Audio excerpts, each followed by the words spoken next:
Conseil des ministres s'est réuni ce mercredi 29 août 2018 sous la présidence de M. Patrice Talon, président de la République, chef de l'État, chef du gouvernement. Les décisions ci-après ont été prises.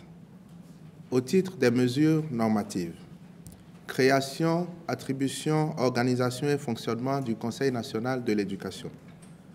Le projet de test soumis par le comité d'installation du Conseil national de l'éducation CNE a fait l'objet d'un séminaire gouvernemental au cours duquel les options stratégiques ont été validées.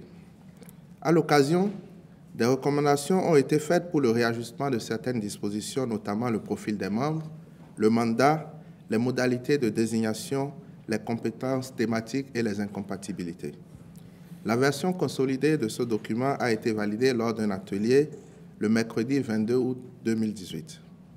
C'est donc à la suite de ce processus que le Conseil des ministres a adopté le présent décret au terme duquel le CNE est chargé, entre autres, de se prononcer sur les sujets de politique, de loi, de stratégie, de règlement ou de budget concernant le système éducatif national ou de les élaborer au besoin, de donner un avis conforme au projet de nomination au poste de responsabilité et de mutation d'envergure du personnel du secteur de l'éducation, de donner un avis conforme sur les projets d'homologation et de certification des établissements.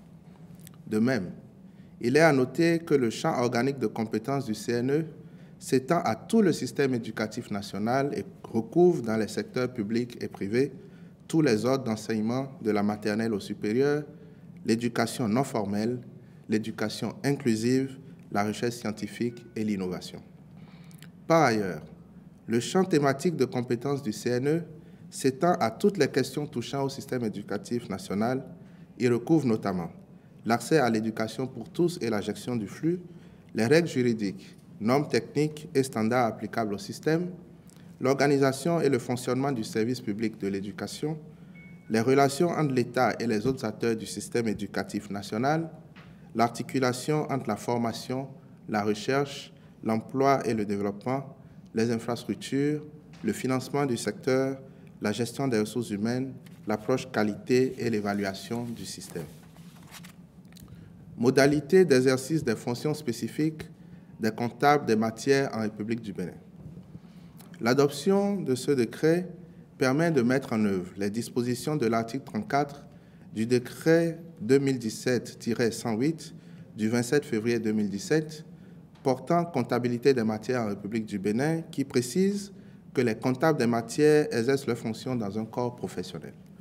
Ce faisant, notre pays se conforme aux dispositions de la directive de l'UEMOA qui recommande la création d'un corps de comptables des matières. La mise en œuvre de cette mesure a pour objectif de contribuer à une gestion saine et rationnelle des matériels publics, à la responsabilisation des acteurs, à la tenue effective et normative de la comptabilité des matières en vue d'une plus grande maîtrise des finances publiques dans notre pays. Le ministre de l'Économie et des Finances et le ministre du Travail et de la Fonction publique accompliront les diligences en vue de l'application des nouvelles dispositions. Par ailleurs, le Conseil des ministres a adopté le décret portant nomination des membres du Conseil d'administration de l'Université nationale d'agriculture. Au titre des communications, les dossiers ci-après ont été approuvés. Autorisation de signature de 6 marchés dans le cadre du projet d'approvisionnement en eau potable en milieu rural et d'assainissement des eaux usées urbaines, PEPRO. L'objectif du PEPRO, après sa restructuration, est la gestion professionnalisée des adductions d'eau villageoises réparties dans tous les départements du pays par des transactions de type partenariat public-privé suivant le modèle de concession subventionnée. La signature de ces contrats permettra à 12 communes de bénéficier de l'assistance conseil de 6 firmes locales sélectionnées en vue de la réhabilitation, de la densification et de l'extension de 60 adductions d'eau villageoises pour alimenter en eau potable en milieu rural environ 150 000 nouveaux bénéficiaires. Le Conseil des ministres a marqué son accord afin que l'Agence nationale d'approvisionnement en eau potable en milieu rural procède à la signature des 10 contrats. Mise en place du système sommaire de gestion automatisée des postes de péage-pesage installés sur le réseau routier national.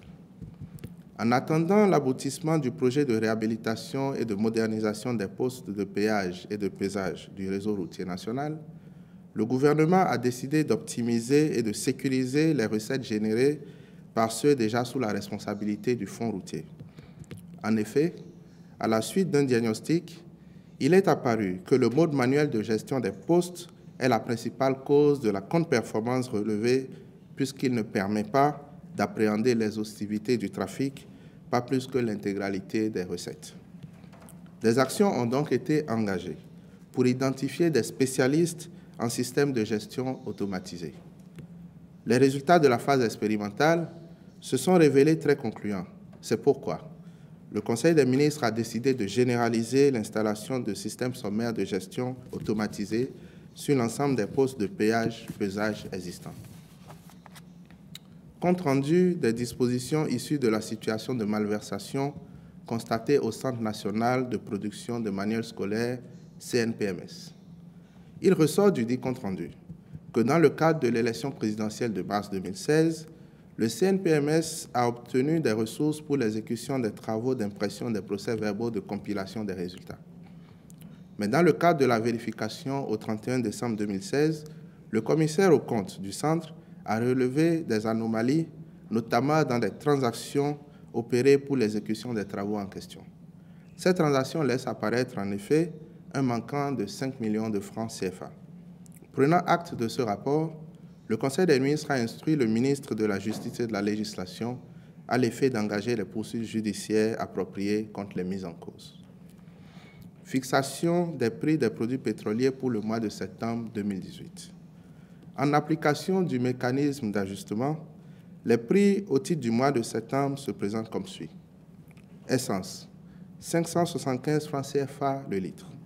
Pétrole, 590 francs CFA le litre. Gasoil, 580 francs CFA le litre. Mélange, 655 francs CFA le litre. Et gaz domestique, 570 francs CFA le kilogramme. Au titre des rencontres et manifestations internationales, le Conseil des ministres a autorisé la participation du Bénin au 3e sommet des chefs d'État et de gouvernement du Forum sur la coopération sino-africaine prévu à Beijing, en Chine, du 1er au 4 septembre 2018. La visite de travail du chef de l'État au siège de la Banque mondiale, du Fonds monétaire international et du Millennium Challenge Corporation à Washington, du 26 au 28 septembre 2018. La participation du Bénin au colloque en droit et politique publique agroalimentaire au Québec, Canada, du 25 au 27 septembre 2018. La participation du Bénin à la 19e session du concours d'agrégation de médecine humaine, pharmacie, odontostomatologie, médecine vétérinaire et production animale, du 5 au 14 novembre 2018 à Libreville, au Gabon. L'organisation au Bénin, du 27 au 30 novembre 2018, du 4e congrès de la solidarité de la Société béninoise de pédiatrie et du 8e congrès de l'Association des pédiatres d'Afrique noire francophone. Au titre des mesures individuelles, les nominations ci-après ont été prononcées. Pour le compte de la présidence de la République, sur proposition du conseil d'administration de l'Agence de promotion des investissements et des exportations, directeur général, M. Laurent Gangwes. Au ministère de la Justice et de la Législation, après avis favorable du Conseil supérieur de la magistrature, procureur général près la Cour d'appel de Cotonou, M. Pierre Dassundo Ahifon, procureur de la République, près le tribunal de première instance de 2e classe d'Aplahui, M. Fidèle Aedjo Iko Afé. Au ministère de l'Industrie et du Commerce, sur proposition du ministre, directeur de cabinet, M. Phileas Martial Yvon Batingo, directeur adjoint de cabinet, M. Wessou Alphonse Capo, secrétaire général du ministère, M. Hamzat Salami, conseiller technique juridique, M. Djoulé Sabiboum, conseiller technique à la propriété industrielle et à la normalisation, M. Jean Zoumenou, conseiller technique à l'intégration et au suivi des accords commerciaux et industriels, M. Servi Rodolphe Adjaïbe, directeur général du commerce, M. Jean-Bernard Favi, directeur de la concurrence, Mme Denise Degbeji, Directrice du commerce extérieur, Madame Aïssena Abriel Voglosi. Directeur de la promotion industrielle, Monsieur Mondjanachi Antoine Zinsou. Je vous remercie.